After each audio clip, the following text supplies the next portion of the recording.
O Museu da Pessoa, ele é um museu de histórias de vida, né? Então, todo museu guarda um acervo, né?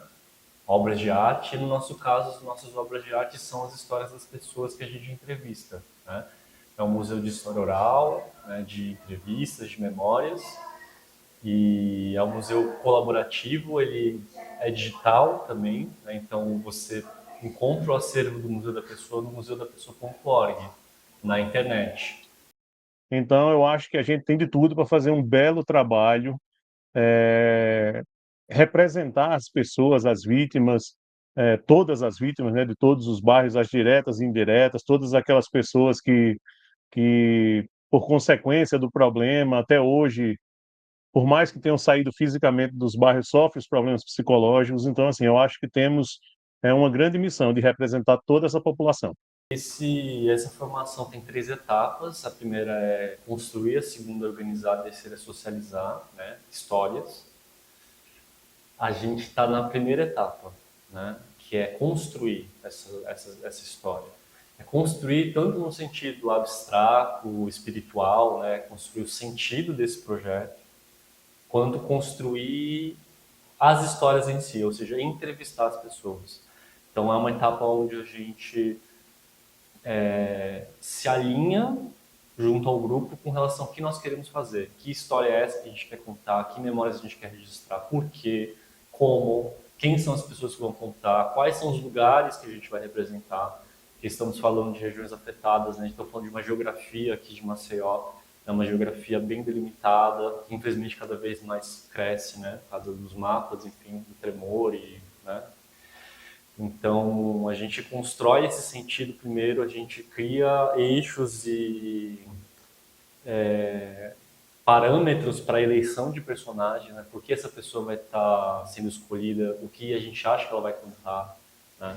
A gente introduz a questão museológica das fichas, né? Da gente fazer uma entrevista, mas que a gente mantenha dados que façam esse acervo perdurar. É a questão de como entrevistar, né? A postura, o convite, o respeito, como fazer perguntas, como fazer um roteiro, que aí é um grande desafio também, que é essas pessoas, né, os formandos vão marcar essas entrevistas, vão convidar esses personagens de forma autônoma e vão fazer essas entrevistas junto à equipe de filmagem. Então aí é o teste de fogo, eu acho que eu fico muito ansioso em ver como é que vai ser. Tá? Mas assim, até agora, hoje, dia 8 de junho, um sucesso assim, fabuloso, estou muito contente e eu espero que a gente crie uma representação justa com relação à vida das pessoas que tiveram que sair dessa forma trágica, né, aqui dos bairros de Maceió. O material vai primeiro para o site do Museu da Pessoa, que é o museudaPessoa.org, vai ter uma coleção com o nome desse projeto, né? E os formandos vão fazer uma exposição virtual com essas histórias também. E aí a definição de como vai ser, que páginas vai ter, o que vai ser mostrado, vai ser feito na terceira etapa, que é socializar, mais ou menos no mês de agosto. Então essas duas fontes com certeza a gente vai ter. Esses vídeos vão estar no YouTube também, no Instagram do museu, e aí daí pro mundo, né, se Deus quiser. Eu acho assim, uma distância de joelho com joelho, né, meio braço, às vezes até um pouco mais próximo, para você dobrar a perna aqui. O suplente. O suplente vai ficar aqui, ó, onde você tá, mais ou menos, tá? Então, Um pouquinho mais para trás. Se você tem dois já. Então, esse é o cenário, mais ou menos, né? Vai estar o câmera, né, aqui com a câmera 2 aqui. A câmera 2 aqui, a câmera 1 aqui. Câmera 1 aqui, câmera 2 pegando um pouco mais de perfil, um pouco mais fechado o ângulo. Isso, e o P2 aqui, né, o pesquisador 2 aqui. Né? Então, o 1 vai liderar e o 2 vai fazer algumas perguntas mais pontuais se o P1 esqueceu alguma coisa, ou ele esqueceu alguma pergunta importante do roteiro, ou se uma pergunta que passou na resposta que você não captou, mas que seja essencial de captar, tá bom? Pode vir, mas não vai morder vocês não, tá, gente? Pode vir. Deixa, pode vir. Na festa. Então eu coloquei aqui a foto. Vai, cadê a tela? Beleza. eu espetei o scanner no computador, tá? Vocês esperem um pouquinho porque ele é meio lardinho, tá cansado já. Aí vocês vão ver ele fazer barulho, né? Tipo, porque ele ligou, já tá ligado, né? Beleza, aí você vem aqui, ó, Paint, arquivo. No Paint novo, vai importar aquela tela. Isso aqui, gente, é a tela do scanner já. Se eu clicar visualizar, ele vai fazer uma primeira olhada, né?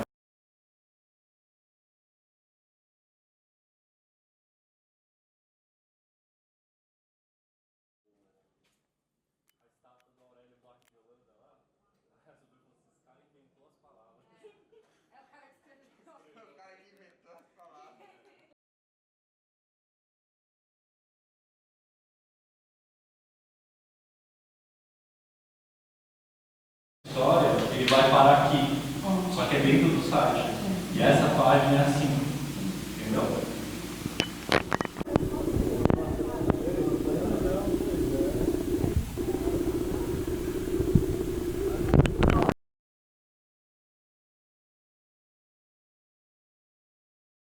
Aí já vem o teaser. A gente colocou um vídeo só da apresentação do museu, que é o teaser ainda não está pronto. Abaixo já vem o mapa de memórias. O texto apresentando o mapa de memórias e aí embaixo vem o mapa que ele vai vir com todos os pontos. Clica aí. Que tem, a gente vai pôr imagem, texto e vai ter descrição, vai ter imagem e vai ter o nome do local. Ali vai vir o carrossel de depoimentos, né? Aqui só tem aqui tem o da Lisa, tem esse segundo que só tem as fotos, mas deve ser nesse sentido, né? A foto, o título e a descrição. Lucas, muito obrigado por aceitar o convite. Lucas, eu queria que você começasse se apresentando. Tá. Meu nome é Lucas Torigóia, eu nasci em São José dos Campos, dia 6 de novembro de 92, e hoje eu sou coordenador de pesquisa do Museu da Pessoa. Nós temos uma sede física em São Paulo, onde a gente tem o nosso acervo, nossa reserva técnica, mas o que importa para externalizar o acervo é o seu site. Então você não precisa pagar um ingresso, viajar para São Paulo para ver e ler as histórias de vida que a gente tem, que são mais de 25 mil já hoje em 2025, né? E é um museu colaborativo porque você pode não só ler histórias, né, ler os acervos, ver o acervo das pessoas, as histórias das pessoas, como você pode contar a sua própria história também, né, no museudapesoa.org, e você pode fazer coleções, né, então atuar como curador desse projeto, desse museu, né? Então, a gente fala que é um museu de histórias de vida, virtual e colaborativo. Já existe desde 91 também. Lucas, sobre essa estrutura física do museu em São Paulo que você falou, você poderia falar como ele é composto, né? A equipe, se assim pode falar, Claro. e a questão do acervo, né? Ser mais detalhado assim, para que as pessoas entendam qual tipo de material que tem lá e como é que ele chega ao Museu da Pessoa. Bacana. A sede é uma sede administrativa, né? Então, assim, inclusive tem uma fachada muito bonita, né, lá na Vila Madalena, né? A fachada do museu, só que as pessoas vão lá, turistas batem na porta e quando abre a porta eles ficam meio, né, decepcionados porque só tem gente trabalhando, né? Que é uma sede justamente só administrativa, né? Então a gente não tem, por ser digital, priorizar o investimento no site, na funcionalidade, na manutenção do acervo. A gente prefere investir esse dinheiro enfim, em tudo que demanda muito ter um site e um acervo do porte do museu na internet, né? Então você perguntou, né? Então tem todas as pessoas que trabalham lá, a parte de pesquisa, que é a parte que eu estou, a curadoria, a diretoria, o administrativo, o financeiro, o educativo, o acervo, a reserva técnica, né? Basicamente essas as partes do museu, né? Então tá todo mundo trabalhando lá, são umas 35 pessoas hoje, né? Trabalhando nessa casa, nessa grande casa, né? Mas são pessoas que cuidam diariamente de 25 mil histórias de vida, né? Que estão na nossa reserva, a partir de uma reserva que foi construída desde os anos 90, de entrevistas. Então, se você olhar, entrar na reserva técnica do museu, você vai ver uma história do audiovisual também, de certa forma. que começou a gravar com filme, fita, mini DV, aí depois CD, DVD, né? HDs e hoje as LTOs, que são mídias desse tamanho que elas têm uma refrigeração própria, são de, sei lá, 100 terabytes, né? Então tudo que a gente tem gravado está em LTO hoje. A gente conseguiu passar das mídias antigas, né, para LTO.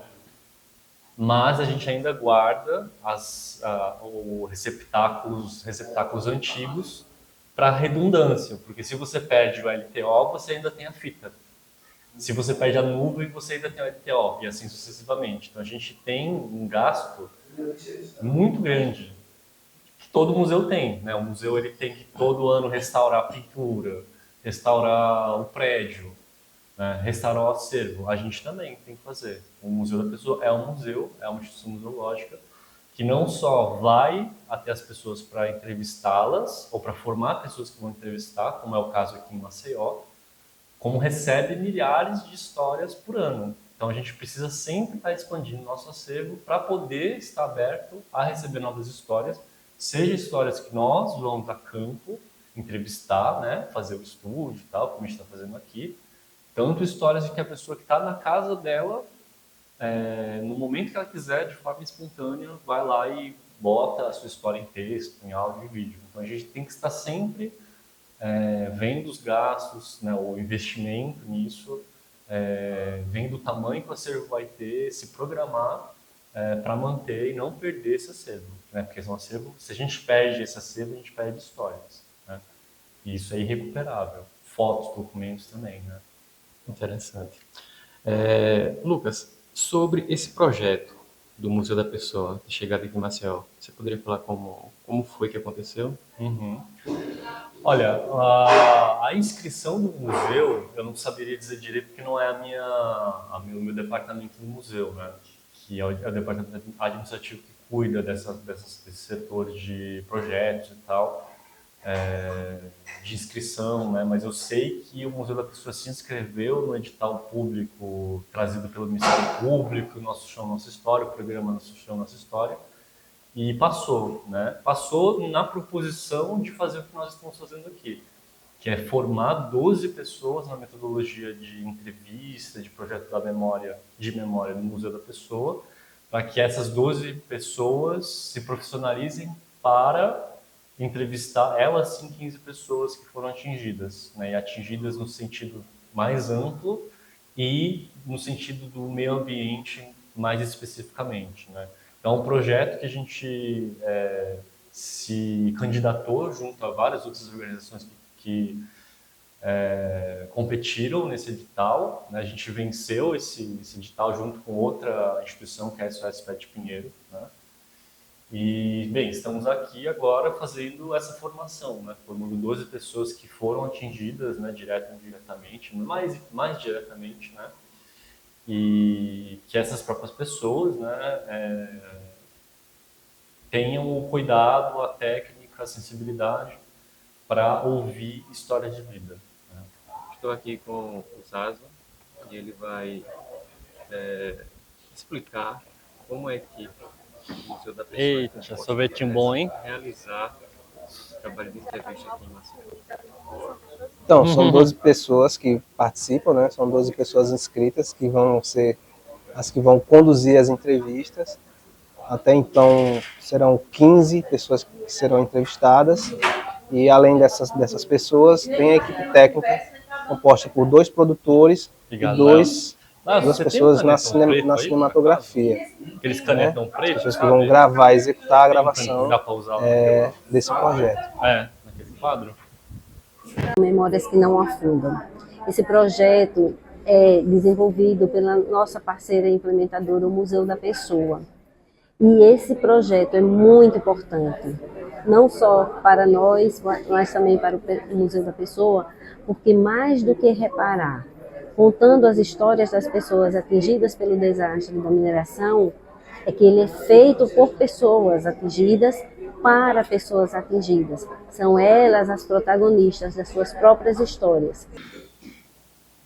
Estou aqui com Priscila Correia, ela é arquiteta, ela está participando aqui do Museu da Pessoa como pesquisadora e entrevistadora.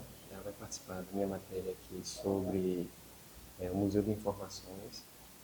Ela é moradora também do bairro Bom Parto ainda, mas ela vai falar da parte da área do Bom Parto que não existe, mas que deveria estar nesse Museu de Informações aqui nessa matéria. Priscila, fica à vontade, muito obrigado por ter aceito o convite. Pode passar as informações que você lembra do bairro Bom Parto. Joia, eu que agradeço pelo convite. E se eu pudesse destacar, eu destacaria duas escolas, né? O Brandão Lima, a Escola Padre Brandão Lima, e também a Escola Cecinato Pinto, que elas duas por si só, né, carregam história. E hoje o bairro ele não tem mais escolas para essa faixa etária, né? Então realmente elas foram alocadas, né? Mas assim no bairro mesmo hoje só existe uma creche. Então o fato de não ter mais escolas, né? Além de escolas particulares, né? É uma lacuna, né? Que realmente foi deixada, né? Que foi revitalizado um ginásio. Porém, se não tem escolas, né, não faz muito sentido você ter um ginásio, né? Você investir em um ginásio. E educação, saúde são realmente prioridades, né? Se eu pudesse destacar mais alguma coisa também, eu destacaria o mirante da área da porta de uma amiga, que era mais acima, em cima da Igreja Nossa Senhora do Bom Parto, e a gente tinha a vista todinha ali da lagoa. Então, assim, é algo que está preservado na minha memória, né? A gente tem fotos e tudo, mas a gente não vai ter, né? Mais aquele convívio ali, aquele espaço, né? Era na porta da casa dela a gente conseguia ter aquela visão panorâmica, né? E hoje em dia, né, só tem escombros, né? Porque inclusive já foi demolido também.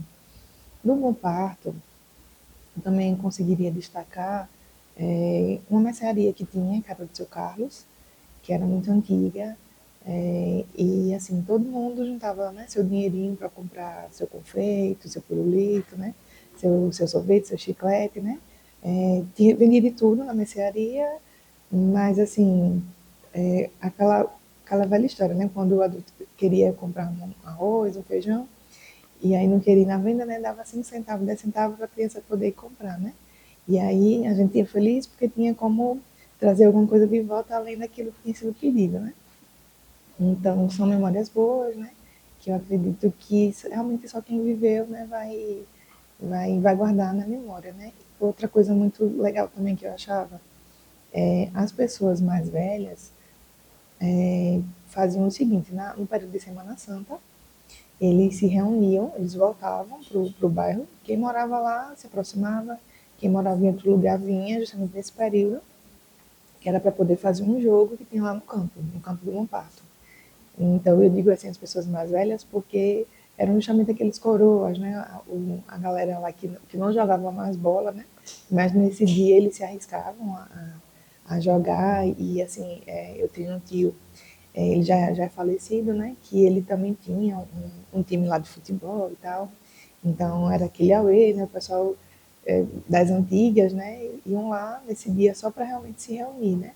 Para poder lembrar da turma. Então é, tem várias coisas, né, que realmente só quem viveu, né, que vai ter essa memória guardada, né? Priscila, você lembra é, quais eram os nomes dos times ou do time que jogava nessa comemoração, nessa data comemorativa que você falou? Lembro sim. O nome do time era Oceanos e veio agora na minha memória, né, assim, a casa dos meus pais, a casa que era dos meus avós, o quintal era junto com o quintal do meu tio, que dava na outra rua.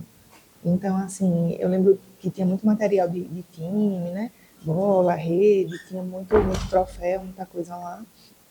E a gente vivia realmente assim, brincando ali no quintal e participando daquilo ali, né? Falando de quintal, né? No quintal dos meus pais, entre o quintal dos meus pais e o do meu tio, existia uma caixa d'água que era justamente da antiga fábrica Alexandria, que assim a gente se pendurava, brincava, assim, era um elefante branco assim no quintal, a gente nunca tinha noção, né? do que era aquilo e tudo. Só que aí, com o passar do tempo, né, surgia a dúvida, né, os questionamentos. Aí meu pai explicou que era, fazia parte da fábrica, né, que era como se fosse assim um transbordo. Quando a caixa de lá enchia, aí essa água era jogada justamente para essa outra caixa. E aí eu lembro que foi ficando danificada, e aí teve que acionar os bombeiros para poder tentar derrubar, né? Porque se ela caísse, né? Era concreto e tudo, e aí podia gerar um acidente, né? Mas a gente brincava ali, né, ao redor, em cima, embaixo, subia, descia, e não tinha noção de que aquilo ali também fazia parte, né, da história do lugar, né? Que é através da fábrica Alexandria que veio as casas do Bom Parto. Tem também um senhor que eu conheço, né? Que é o seu Elton, né? Que ele, aquele historiador oral, né? Ele conhece muita coisa, então assim, eu lembro, meu pai está sempre conversando com ele, né? E aí, até hoje, a gente, assim, é meu próximo, né? Porque ele sempre lembra de alguma coisa para poder conversar e tudo, e ele guarda a memória do Bom Parto, né? Então, ele tem muita coisa legal, tem muita coisa guardada. Ele coleciona, ele vende, ele arquiva, e seria uma figura interessante do bairro. Lembrei de outra pessoa também, tinha o Jair. Diziam que ele morava no Mutange, mas assim, ele era uma pessoa que era deficiente e ele andava de porta em porta, diziam que ele era aposentado, mas ele andava de porta em porta pedindo. Só que assim, ele não se contentava em pedir. Como ele conhecia os meus pais, conhecia as pessoas, então se a porta tivesse aberta, ele entrava casa dentro, né? E já sentava. Tudo que era de eletrônico, né? Televisão, ventilador, mesmo que estivesse funcionando, ele pedia. Ele pedia, posso levar? E a gente, não, está funcionando. Ele, não, mas se quebrar, aí você me entrega e tudo. E assim, ele fazia o percurso do centro para o Mutange, pedindo também ajuda lá no transporte, né? Então tá certo, Priscila. Então, Priscila, acredito que você não tem mais algo para falar, também já falou, assim, trouxe bastante informações. Eu agradeço pela sua participação, por ter compartilhado informações que como é que eu posso dizer, assim, exclusivos, sem fazer assim, das pessoas que passaram, né, por lá, que conhecem lá, né? Como você está compartilhando agora também com as pessoas que podem assistir sem ser o Bom Papo, mas conhecer um pouco dessa história. Muito obrigado aí pela participação. Eu que agradeço. Estou aqui com o Júnior Core. Ele é ex-morador do Pinheiro. Ele morou no Jardim das Acácias e ele vai participar aqui da matéria com o tema Museu de Informações. O Júnior vai passar algumas informações, né, que merecem ser guardadas, lembradas daquele tempo ali de Pinheiro. Júnior, muito obrigado por ter aceito o convite e fica à vontade aí para compartilhar essas informações aí nostálgicas aí com a gente. Tá certo. Eu quero deixar registrado, eu acho que a história foi uma história muito interessante que aconteceu no Jardim Acácia, a região do Pinheiro, que foi o churrascore, né? O churrascore foi uma ideia que tivemos eu, meu primo, o Fred, e a gente queria fazer também alguma coisa que envolvesse a música, né? Que a gente gosta muito de música, a gente toca. E então a gente pensou, por que não juntar, né, a música aqui tem tanto músico na área, né? Com um churrasquinho. Aí a gente teve essa ideia e aí começamos a fazer. Construímos, fizemos uma pesquisa, montamos o churrasquinho, né? E botamos o equipamento de som que a gente já tinha e começamos, eu e ele mesmo. A gente botava o equipamento, botava o churrasco para vender e ficava tocando o violão e cantando as músicas as nossas músicas, a música que a gente sabia. E a gente fez um carrãozinho, né? Para tocar e ficava revezando, eu e ele atendendo a turma que ia chegando para beber, né? Beber a cervejinha, comer o churrasco, e a gente vendendo o churrasco e tocando, né? Fazendo as músicas. E isso foi chegando, né? Os amigos da gente da área, né? Vários, Pedrinho, Nego Lucas, os Jocais, saca? Bom, uma infinidade, Roberi, e foi chegando gente, né? Foi chegando gente na área ali, e a coisa começou a tomar uma forma assim que a gente teve até que ampliar, sabe? Aí a gente não conseguia mais tocar, porque já tinha muito músico que começou a chegar, aí começou aí até bandas, né? Que a gente começou a ampliar tanto e começou a turma querer também participar, né? E a gente não dava conta, começou a não dar conta. E começou a crescer tanto que a gente aumentou e botou banda, né? A gente tinha um estúdio de gravação, e a gente trocava as apresentações, começou a trocar, né? Agora, quem quiser tocar no Churrascore, a gente tem um estúdio, vocês podem ensaiar algumas horas.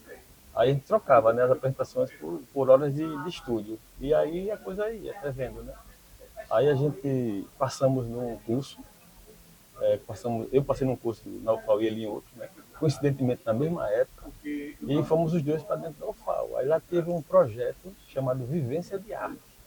E aí a gente pegou esse projeto do churrasco e levou para dentro da universidade, né? Foi um projeto da rua e foi para a universidade. E passamos um ano inteiro fazendo ele no Circo Cultural, no Circo da UFAL, né? E onde a gente, os alunos, era quem fazia essas apresentações. Ele saiu do Jardim a Casa e foi bater na UFAL. Estou aqui com Larissa Nogueira, ela é ex-moradora da Gruta do Padre e ela também vai participar dessa matéria aqui, Museu de Informações, onde ela vai compartilhar alguma informação antiga da Gruta do Padre que nem sempre vai estar registrado em algum local, mas está na memória das pessoas, mas ela vai compartilhar aqui com a gente. Então, Larissa, muito obrigado por ter aceito o convite e pode ficar à vontade para compartilhar essas informações aí para o nosso Museu de Informações. Então, muito obrigada por estar dando essa oportunidade de estar falando um pouquinho da gruta. Né? Eu lembro que na gruta tinha um mercadinho chamado Mercadinho Multibox, que era um mercadinho ali que ficava no início da gruta, né, para quem ia subir. E assim, era um mercadinho de família, porque todo mundo fazia compra, as pessoas não iam para supermercado grande, né, para poder comprar ali. O dono, ele ficava no mercadinho. E assim, ele era uma pessoa super tranquila, muito boa. E ele ficava ali recebendo as pessoas, a gente fazia amizade, né, com todo mundo se conhecia, né? Então ali era o point da gruta de supermercado. Também tinha a escolinha da minha tia, né, a escolinha Brilhando no Viver, onde eu estudei, né, foi o meu primeiro contato com a escola, né, que era fiz do maternal até a alfabetização, que antigamente era alfabetização. Né, eu aprendi a ler lá, né? Eu lembro que a minha tia, no dia que foi me ensinar a ler, eu saí de lá chorando, parecia que eu tinha levado uma pizza. Mas não, era só porque eu não queria ler, né? Mas eu aprendi a ler lá nessa escolinha. E para mim foi muito bom, né? Esse tempo que eu passei na escolinha. Aprendi muitas coisas. Não era porque era a escolinha da minha tia, mas era uma escolinha muito boa. Também eu lembro das festividades que tinha ali na pracinha, né? Toda data comemorativa tinha uma festa. E se juntava todas as crianças e tinha competição de dança, tinha o pau de sebo, que era o auge, porque todo mundo queria subir no pau de sebo. O mais esperto ia por último, E assim, né? quase ninguém conseguia subir no pau de sebo, mas Às era vezes era o muito divertido. Nadinho que sempre pegava. Mas era muito divertido, né? Então, eram festividades muito boas, porque todo mundo se reunia, brincava, se divertia. E é isso que eu lembro, assim, da gruta. Larissa, tem algo mais para falar que você queira falar, que a gente não falou, ou você vai encerrar mesmo a sua participação? Então, tá. Então, Larissa, muito obrigado por ter compartilhado essas informações aqui para a nossa matéria. Valeu. Obrigado. Estou aqui com Samara Borges, ela é estudante, também está participando aqui, é uma das pesquisadoras do projeto do Museu da Pessoa, e ela vai participar da matéria Museu de Informações. Então, Samara, quais são as informações históricas ou históricas ou legais, né? Locais também que devem ser guardados, né? Assim, como lembrança da sua visão. Eu acho que no Pinheiro que eu vivi, né, o bairro que eu permaneci, até onde deu, acho que a gente pode guardar para si as paróquias, as igrejas. Tenho uma lembrança, eu cresci na Assembleia de Deus do Pinheiro, foi lá o meu berço, né, da minha fé, mas tenho muito vivo na minha memória quando passava a procissão. Temos algumas igrejas, né?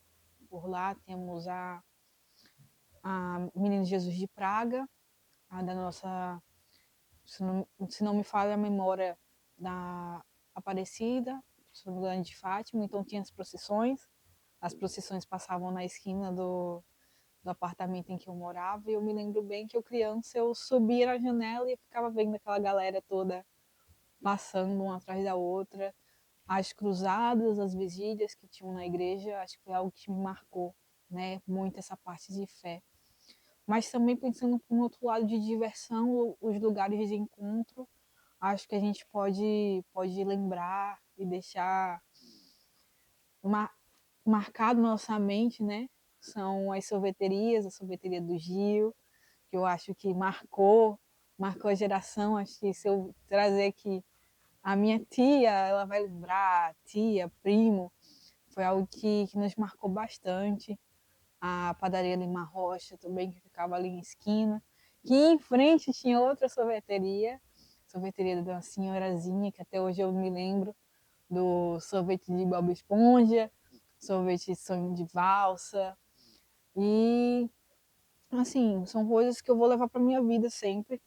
Infelizmente, não vou ter a parte física, a parte do poder tocar, somente a parte do poder lembrar, né? Mas são coisas que acho que até quando eu morrer eu estarei lembrando. Entendi. Samara, muito obrigado pela participação, né?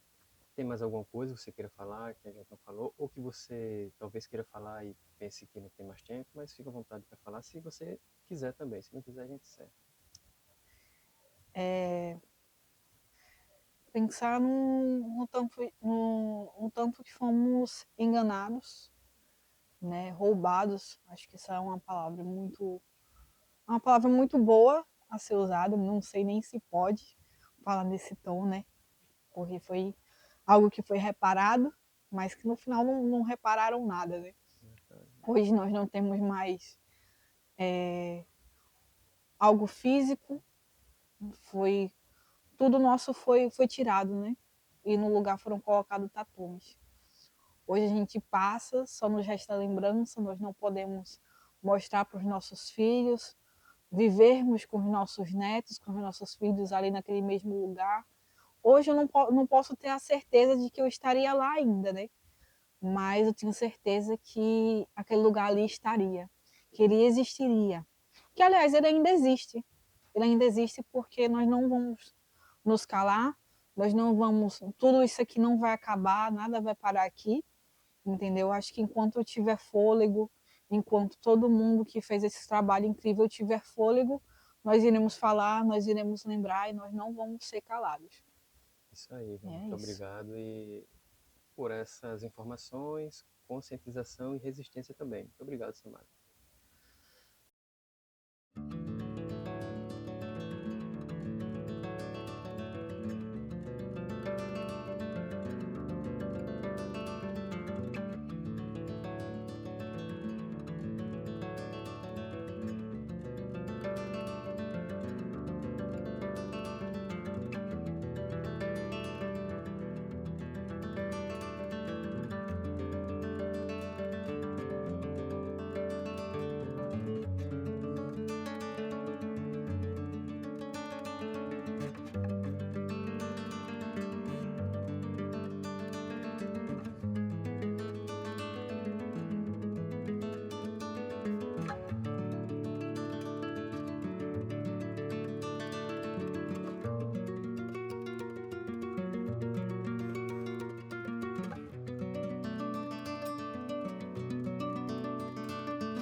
Isso aí foi eu que fiz, tá? Também tem que fazer alguma coisa, né? Aí não vou. Não... Você não foi com a minha cara? Tem que fazer alguma coisa. Gente, parabéns.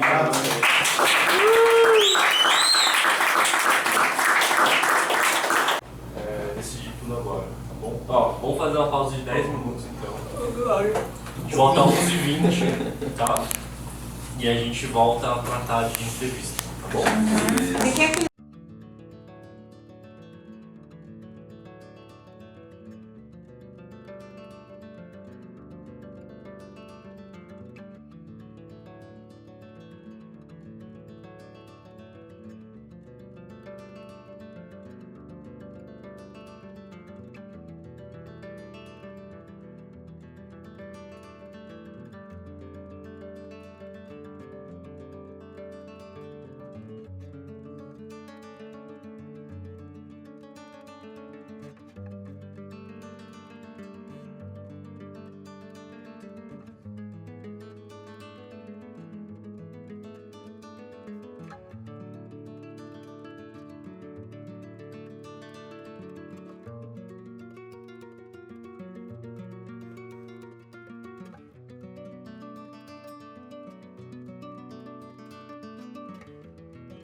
A comida aqui, né, de Maceió, comida de outros lugares também.